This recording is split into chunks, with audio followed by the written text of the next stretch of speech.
सर्वांना नमस्कार. अल्लड बायको या कथेचे 7 एपिसोड यापूर्वीच अपलोड केलेले आहेत. कृपया ते सर्व एपिसोड ऐकण्यासाठी आपल्या चॅनलला भेट द्यावी. आता राजवीरने समविषम तारखेचा तो फॉर्म्युला अंमलात आणला होता आणि यशस्वीसुद्धा झाला होता. कारण 2 वर्ष झाली तो असाच करत होता. पाळी आल्यापासून 10 ते 20 या दिवसात समसंख्येचा वार वगळून विषम संख्येच्या वारी प्रणय करत होता तो. त्यामुळे 2 वर्ष बाळ राहिलं नव्हतं आणि आता जेव्हा पाहिजे तेव्हा त्यानं नेमकं उलटं केलं आणि त्याला हवं तेव्हा ती गरोदर राहिली. आणि हे तिच्या आधी त्याला माहीत होतं की ती आई होणार आहे आता. त्यामुळे तर सुमतीचा आणखीन जास्त विश्वास बसला त्याच्यावर. आपला नवरा त्याच्या प्लॅनिंगच्या जरासुद्धा इकडे तिकडे सरकत नाही हे कळलं तिला. मग आता ती जे तिला विचारत होते की गुड न्यूज कधी देणार, त्यांना स्वतः फोन करून हसून सांगत होती, आम्हाला आतापर्यंत नको होतं बाळ, म्हणून मग आम्ही असं करत होतो. यांनी असं केलं त्या रात्री, या दिवशी केलं नाही आणि राजवीरची तिने तर जाहिरातीच करून टाकली फुकटात. त्याचं तिला भारीच कौतुक वाटत होतं आणि त्यानं डोक्यावरच हात मारून घेतला. अरे देवा, काय अक्कल आहे की नाही या मुलीला, स्पीकर लावल्यासारखी बोंबलत सांगत होती ती. हनीमूनला ते निघाले होते तेव्हा असंच केलं होतं. त्याला रस्त्यात विचारलं हनीमून म्हणजे काय. तो म्हणाला रूममध्ये गेल्यावर सांगतो. आणि आता तिला जस्ट म्हणाला एकमेकांसोबत फिरणं थंड हवेच्या ठिकाणी म्हणजे हनीमून, आणि तुला रूममध्ये गेल्यावर उरलेला अर्थ सांगतो म्हणजे कळेल तुला पूर्ण हनीमून कसा असतो. आणि झालं. रूममध्ये जाण्याआधी 5 घणीला पोहोचले आणि आला आईचा फोन आणि म्हणाली मोठ्याने, अगं आम्ही की नाही त्या पिक्चरमध्ये जातात तसं हनीमूनला आलो. आई पण अडाणी, तिला काय कळतंय. ती बसली येईल त्याला कौतुकानं. लेक आणि जावई कसलं तरी हनुमान करायला गेले आहेत. आणि मग तिला तिच्या चुलत मावस बहिणी फोन करून म्हणाल्या, काय अक्कल आहे की नाही, काय पण सांगत बसतेस. तर म्हणाली त्यात काय, फिरतोय तर फक्त, त्यालाच हनीमून म्हणतात ना. आणि तिला तर असंच वाटत होतं की बाहेर जाऊन थंड हवेच्या ठिकाणी फिरणे म्हणजे हनीमून. आणि अजून काय काय करतेस तिकडं, त्यांनी विचारलं तर पुन्हा अल्लडपणा करत म्हणाली, काही नाही फिरतोय. हे म्हणाले की रूममध्ये गेल्यावर बाकीचं करून दाखवतो, मग पूर्ण हनीमून कसा असतो तुला कळेल. आणि आजूबाजूने जाणारे तिला पाहून हसत होते. वेडपट नुसती, कुठं काय कधी भस्कन बोलेल याचा काही ताळमेळ नाही. हिच्या पोटातलं ओठात लगेचच येतं. मग आता राजवीर तिची खूप काळजी घ्यायचा. तिला काही त्रास होत नव्हता. फक्त 3ऱ्या महिन्यात एकच उलटी झाली, ती पण श्रावणी सोमवार पकडले तिने. तो नको म्हणत होता तरी. आणि उरलेली खिचडी फेकून कशी देऊ, अन्न वाया नको जायला म्हणून मंगळवारी खाल्ली आणि उलट्या झाल्या. राजवीरच्या तर शिव्याच खाल्ल्या तिनं. त्याला तर काळजीच वाटायची की हीच अजून बाळ आहे आणि बाळ जन्माला आल्यावर त्याला कशी सांभाळेल ही. प्रेग्नंट आहे हे कळलं तेव्हा पण होय हो पाळी कशी चुकते असं अल्लडपणे विचारायची. आणि त्यानं तिची पाळी चुकवली. मग याला चुकवणं असं का म्हणत असतील बरं. आता तो म्हणाला, माझी कुठं चुकते पाळी, जे मला माहीत असेल. आणि तिला ही बातमी फिल्मी स्टाईलनं माहीत व्हावी असं वाटत होतं. म्हणजे पिक्चरमध्ये असते तसं, चक्कर यावी, मग डॉक्टर यावे, गोड बातमी आहे असं सांगावं. पण नाही, तिच्या नवऱ्याचे चालले होते ना प्रयोग आणि त्यामुळे त्याचं लक्ष होतं तिच्यावर. मग तेवढीच एक उलटी झाली आणि बाकी काही नाही. आणि काही इंजेक्शन तेवढी सांगितली होती घ्यायला. तर ही भित्री भागोबाई खूप भ्यायची इंजेक्शनला. त्याचा हात पकडून ओम नमः शिवाय चालू व्हायचं आणि रडायची, पण डोळ्यात पाणी नसायचं. आणि असं करता करता डोहाळे लागले. आता डोहाळे कोण पुरवणार हिचे. सगळे नातेवाईक दूर होते. त्यानं प्रवासही टाळला होता तिचा. मग जे काही खायचं मन असेल ते बनवून खायची स्वतः लगेच, पण इच्छा अपुरी ठेवत नव्हती. कारण गरोदर आईची इच्छा अपूर्ण राहिली की बाळाचा कान फुटतो असं तिनं ऐकलं होतं. आणि मग ती म्हणायची, मला माझं बाळ बापासारखं बहिरं नको. मग तो म्हणाला, मी कुठं बहिरा आहे. तर म्हणाली, मग मी सांगितलं तर कुठं ऐकू येतं तुम्हाला. आणि तो चिडायचा आणि ती एकटीच दात काढत हसायची. आवाजही मंजूळ होता तिचा. सारखं गाणं म्हणायची. आता फिल्मची इतकी आवड होती म्हटल्यावर गाणी का नाही आवडणार. आणि अशी इतकी सुंदर गाणी म्हणायची आणि मुद्दाम 1 मिनिटाला गाणं बदलायची. तिच्यासोबत ती जे म्हणेल ते गाणं आवडून राजवीरसुद्धा गाणं म्हणायचा. आणि ती लगेच दुसरं गाणं म्हणायची. मग राजवीरसुद्धा दुसरं गाणं म्हणायचा. ती जे म्हणेल तेच. आणि मग त्याला म्हणायची हसून, बघा कसे माझ्या तालावर नाचत आहे तुम्ही. आणि तो म्हणायचा, स्वप्न बघ, मी काय तुझ्या तालावर नाचतोय, हातपाय बांधून फटके देईन असं म्हणायचा. आणि ती हसायची. तो म्हणाला, का गं, इतका छान आवाज आहे तुझा, मग संगीत का नाही शिकलीस? ती म्हणाली, इथे शाळा शिकायची पंचायत, संगीत कोण शिकवणार, दिलं की लग्न लावून असं म्हणाली. तो म्हणाला, माझ्याशी लग्न केलं मग काय तुझं वाटोळं झालं का गं, चांगलंच झालं ना. आणि ती गप्प बसली, कारण हे खरं होतं. पण म्हणाली, एकदा मी 11वीत असताना भाग घेतला होता गाण्याच्या परीक्षेत. आणि गाणं म्हणायला बसले आणि पेटीवाल्यानं मला विचारलं की सूर कोणता लावायचा. आता झाली का पंचायत. हिला तर काहीच माहीत नव्हतं, ताल सूर काही नाही, फक्त पिक्चरमधली गाणी ऐकून जशीच्या तशी म्हणायची एवढं माहीत होतं. आणि मग तिने त्याला सरळ सांगितलं की गाणं आहे ऐरणीच्या देवा तुला, आणि लावा काय लावायचं ते. आणि मग अशा प्रकारे म्युझिक सुरू झालं आणि हिनं गाणं गायला सुरुवात केली. अशी ही अल्लड, कशातलं काहीच माहीत नसताना नुसता सगळीकडे सहभाग घ्यायची. मला हे जमेलच असं वाटायचं तिला. चित्रकला, संगीत, खेळ, निबंध स्पर्धा, वक्तृत्व स्पर्धा काही सोडत नव्हती. त्यामुळे तिला प्रत्येक गोष्ट चांगली जमत होती. फक्त रांगोळी सोडून. हातच वळत नव्हता रांगोळी टाकायला, पण छापचा वापर करून कलात्मकरित्या खूप सुंदर रांगोळी काढायची. गरोदरपणात भरपूर वाचन केलं. शिवलीलामृत पोथीचं पारायण सोहळ्याला जायची श्रावण महिन्यात, कारण शंकरावर खूप भक्ती होती तिची. आणि काय आश्चर्य, बाळ जन्माला आलं तेही महाशिवरात्री दिवशी, 5 मिनिटे अगोदर महाशिवरात्री संपण्याच्या. पण त्यानं तिचा जीव काढला होता. दिवसभर अन्न पाण्याशिवाय ठेवली डॉक्टरने, का तर सिझर होईल म्हणून. आणि हिला सिझरची खूप भीती वाटायची, कारण पाठीमागे मणक्यातील देतात ते मोठं इंजेक्शन भुलीचं, त्याची भीती बसली होती मनात. कोणीतरी सांगितलं होतं की जर्सी गाईला जसं मोठ्या दाबणासारखं सुईने इंजेक्शन देतात तसं इंजेक्शन देतात. आणि खूप घाबरून गेली, इतकी की काही झालं तरी नॉर्मल डिलिव्हरी करून दाखवायची असं मनात ठरवलं हिनंच. डॉक्टर मॅडम तर टपल्याच होत्या सिझर करायला, कारण पिशवीचं तोंड उघडत नाही म्हणून, बाळ गुदमरून जाईल, ठोके कमी पडतील म्हणून. पण ही म्हणायची, थांबा अजून काही होणार नाही. त्या हिचा BP सारखा चेक करायच्या आणि बाळाचे ठोके. पण दोघेही जाम चिवट होते. आणि राजवीर कासावीस होऊन सारखा तिला बघायला यायचा. ती कळा घालून थकली होती.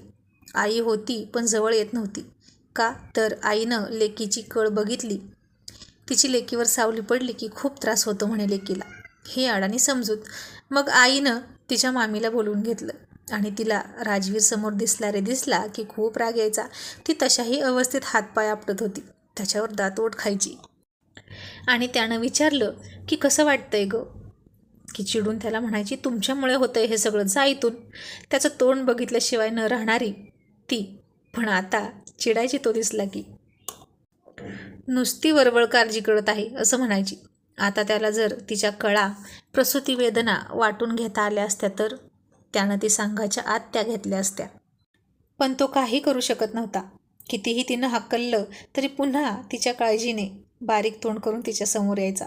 त्याला वाटत होतं, मी घाई तर नाही ना केली बाळाची. ही तर लग्न झालं की लगेचच बाळ मागत होती. काय अवस्था झाली असती मग तिची. आताही ती लहान वाटत होती, 16 वर्षाची आहे असं वाटत होतं. मग तिच्या मामी आल्या आणि त्यांनी राजवीरला केळी आणायला सांगितली. राजवीरने मोठी केळी आणली होती. ती दिवसभर उपाशी असल्यामुळे तिला महाशिवरात्रीचा उपवास घडला होता. मग तिने 6 केळी खाल्ली अधाशासारखी आणि पोट मऊ पडलं. आता हाही एक प्रयोगच होता नॉर्मल डिलिव्हरी करण्याचा. हे बाळ पोटात राहिलं ते बापानं प्रयोग करून, आणि बाहेरही येणार होतं केळीचा प्रयोग करून. आणि हे सगळं डॉक्टरपासून चोरून चाललं होतं, कारण त्यांनी सिझरची तयारी 12 तासापूर्वीच करून ठेवली होती. मग गुपचूप ती खाली बसून कळ घालायची आणि पिशवीचं तोंड उघडलं आणि चमत्कार व्हावा तसं बाळन 3 सुटले. नॉर्मल डिलिव्हरी झाली. मुलगा झाला. मुहूर्त होता महाशिवरात्री संपायच्या 5च मिनिटं आधी. आणि मग काय, त्याचं नावसुद्धा शंकराच्या नावावरून ठेवायचं ठरलं. त्या दोघांनी आधी जी नावं ठरवली होती ती सगळी बाजूला पडली. राजवीरचा जीव भांड्यात पडला. तिच्यासमोर तो जायला घाबरायचा. मग तिनंच त्याला बोलावलं तर मान खाली घालून आला. त्याची सासू म्हणाली, असं का तोंड केलंय, मुलगा झालाय तुम्हाला, हसा की जरा. तर म्हणाला, त्या बाळानं माझ्या बायकोचे खूप हाल केले म्हणून वाईट वाटतंय. मग तो रात्री बाळाला घेऊन बसायचा आणि तिला झोपू द्यायचा. कळ घालून अंग ठणकत होतं, ती त्याला चेपायला लावायची, तोही चेपून द्यायचा. तीही त्याला कामं सांगायची, कारण बाळ जन्माला घातलं हा खूप मोठा पराक्रम केलाय मी, असं तिला वाटत होतं. त्याला कामं सांगायची, पण त्याच्या पुरुषार्थाला शोभल अशीच. आणि ती म्हणाली, अहो महाबळेश्वरमध्ये जसं तुम्ही अंग दुखवलं होतं ना माझं, तसंच दुखतंय आता. आणि तो हसला. आणि आता ती नॉर्मल डिलिव्हरी कशी करायची स्वतःची स्वतः, हेही सगळ्यांना सांगत होती, स्वतःवर खुश होऊन. स्वतःचं फार कौतुक वाटत होतं तिला यावेळी. पण तिचं सगळे ऐकायच्या, पण अंमलात मात्र कोणीच आणत नव्हतं तिचा हा फॉर्म्युला, कारण सगळ्या घाबरायच्या. आणि ती म्हणायची, सिझर करायचं म्हणजे कळ न घालताच बाळ जन्माला घालायचं, मग अशा मुलाबद्दल प्रेम वाटतं का हो. आणि राजवीर म्हणाला, आता मला तर विनाकळीचं प्रेम करावं लागणार बाळावर. मी कसं सांगू, कळ कशी असते तेही माहीत नाही, आणि कशी घालतात तेही माहीत नाही. मग त्यासाठी बाईच्या जन्माला यावं लागतं, कळलं, असं ती म्हणायची. अल्लड असली तरी कडक शिस्तीची होती, संस्कारी होती, त्यामुळे मुलावर सुद्धा चांगले संस्कार करायची. त्याची 1% चूकसुद्धा ती इग्नोर करत नव्हती. त्याच्यासोबत खेळायला लागली की इतकी खेळायची की त्याच्यापेक्षा लहान आहे असं वाटायचं. तिचाच गोंधळ जास्त असायचा, चिडत बसायची, आणि या मायलेकरांचं भांडण राजवीरला सोडवावं लागायचं. राजवीर त्याची बाजू घेऊन बोलला की ती चिडून म्हणायची, तुमचं पोरगं आहे ना, तुमच्यावरच जाणार, घ्या मग तुमच्याकडेच, आता माझ्याकडे नका देऊ. त्यामुळे आपोआपच ते बाळ राजवीरचं लाडकं झालं. त्याच्या हातून खायचं, त्याच्या हातून झोपायचं त्याच्या मांडीवर. आणि मग काय, ही रिकामीच झाली अभ्यास करायला, आणि तिलाही तेच हवं असायचं. आणि अजूनही तिचा नवरा हीच तिची प्रायोरिटी होती. आधी तो आणि मग बाळ. तो बाळाकडे तोंड करून झोपला की ती चिडून त्याला ओरडायची आणि तिच्याकडे तोंड करायला लावायची. आधी तुमच्या आयुष्यात कोण आलं, मी का ते, असं विचारायची. माझा हक्कच जास्त आहे तुमच्यावर. तो तिला म्हणायचा, आपण आता एका बाळाची आई आहोत, हे विसरते का गं तू. एका काय, अशा 1000 बाळांची आई होईल की, मग त्यात काय एवढं, पण नवरात्र एकच आहे ना, असं म्हणायची आणि एकटीच हसायची. आणि त्याला चालेल का आपण त्याच्यामध्ये आलेलो, मग आपल्यामध्ये काय येऊ द्यायचं त्याला, असं म्हणून त्या बाळाला एका कडेला झोपवायची. बाळाला अजिबात मध्ये झोपू द्यायची नाही दोघांच्या. आणि जसं बाळ अंगावर प्यायचं तुटलं तसं तर ते पूर्ण राजवीरच्या बाजूला झोपायला लागलं. मुलगा आहे म्हणून तिला खरंच बरं वाटत होतं, कारण ही मुलं बघून घेतात, आपल्याला टेन्शन नाही. त्यांचे कपडे, बेल्ट, शूज, केस कापणे सगळं बघणार, आईला काही त्रास नको असं वाटायचं तिला. मुलगी असती तर तिचे केस विचारा, वेण्या घाला, किती आणि काय काय करावं लागतं. त्यामुळे अजून एक बाळ झालं तरी मुलगाच असावा असं तिला वाटायचं. मग तिची BA 3rd इयरची परीक्षा होती. तो बाळ घेऊन बाहेर बसला. तिला बेंचवर बसवून दोघं बापलेक तिला टाटा करून आले आणि तिच्या पुढची मुलगी तिला म्हणाली, ते बाळ तुझं आहे का. ती म्हणाली, हो. आणि ते तुझे सासरे आहेत का. आणि ती आधी खूप हसली आणि मग म्हणाली, नाही, माझे मिस्टर आहेत. आणि ती म्हणाली, काय, अगं वय किती आहे त्यांचं. सुमती असला कधी विचारच करत नव्हती ती. त्याचं वय जास्त आहे, तिचं वय कमी आहे, तो तिचा नवरा आहे ना, बस एवढाच विचार करायची ती. मग ती घरी गेल्यावर त्याला सांगून हसायला लागली. तो म्हणाला, थांब, उद्या दाखवतो तिला आता मी काय इतका म्हातारा दिसतो की काय. मग ती म्हणाली, अहो तुम्ही म्हातारा दिसता म्हणून नाही ती म्हणाली, असं मी तरुण दिसते ना म्हणून म्हणाली. मग तो म्हणाला, काय गं, तुला नाही का असं वाटत कधी, तुझ्या वयाचा माझ्यापेक्षा जास्त चांगला नवरा मिळाला असता तुला. ती म्हणाली, मला नाही असं वाटत. लग्नाच्या आधी वाटायचं की पिक्चरमध्ये कसं रेखा आणि अमिताभची जोडी, करिश्मा अभिषेकची जोडी किती छान दिसते ना, पण प्रत्यक्षात त्यांच्या खऱ्या आयुष्यात त्यांचे खरे जोडीदार हे फार विचित्र असतात. अमिताभ बच्चनची बायको बघा किती छोटी आहे, आणि दिसायलासुद्धा चांगल्या नसतात हिरोंच्या बायका. ते फक्त आपल्याला पिक्चरमध्ये दाखवण्यासाठी चांगले चांगले हिरो हिरोईन एकत्र घेऊन पिक्चर काढतात. आपलं आयुष्य कुठे पिक्चर आहे, खरं आयुष्य आहे, रिअल लाईफ. त्यामुळे जे आहे जसं आहे ते स्वीकारायचं. आता राजवीरला वाटलं खरंच ती अल्लड नाही, मग कधी कधी अशी अल्लडसारखी का वागते असा त्याला प्रश्न पडला. आता किती छान उत्तर दिलं तिनं. राजवीर मनात म्हणाला, आणि ती लगेच म्हणाली, तुम्हाला माहीत आहे का, हेमा मालिनीचा नवरा म्हणजे धर्मेंद्र त्याच्यापेक्षा खूप म्हातारा आहे आणि 2 मुलांचा बापसुद्धा. मग तिने त्याच्याशी लग्न का केलं. तिला किती चांगला नवरा मिळाला असता. ती तर किती छान सुंदर आहे. मग तिच्या धर्मेंद्रपेक्षा माझा राजवीर कितीतरी पटीने चांगला आहे, कारण मी त्याची एकुलती एक बायको आहे, हो की नाही. आणि तो हसायला लागला. आणि राजवीरला वाटलं बरं झालं ही जास्त पिक्चर बघते, मी उगाच ओरडतो हिला पिक्चर बघते म्हणून. आणि हिरो हिरोईनच्या आयुष्यात जास्त डोकावते त्यामुळे हिला हे तरी सत्य समजलं की टी व्हीवर जे दाखवतात ते खरं नसतं, ते जुळवून आणलेलं चित्र असतं पैसे देऊन. हिरो हिरोईनची सुद्धा रिअल लाईफ असते पडद्याच्या मागची, आणि ती फार विचित्र आणि गुंतागुंतीची असते.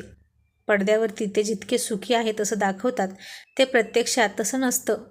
सुमती हा विचार करत होती, म्हणजेच ती विचारी होती, नुसतीच अल्लड नव्हती. मग तो तिला म्हणाला, मग इतके पिक्चर बघून त्यातलं नेमकं घेतेस काय तू? तर ती म्हणाली, मी त्यातला रोमॅन्स बघते आणि तुम्ही घरी आला की तुम्हाला तसाच त्रास देते. ती पुन्हा अल्लडपणा करत म्हणाली. तो बाळाचे लाड जास्त करतो म्हणून ती त्याच्यावर चिडायची, रुसायची.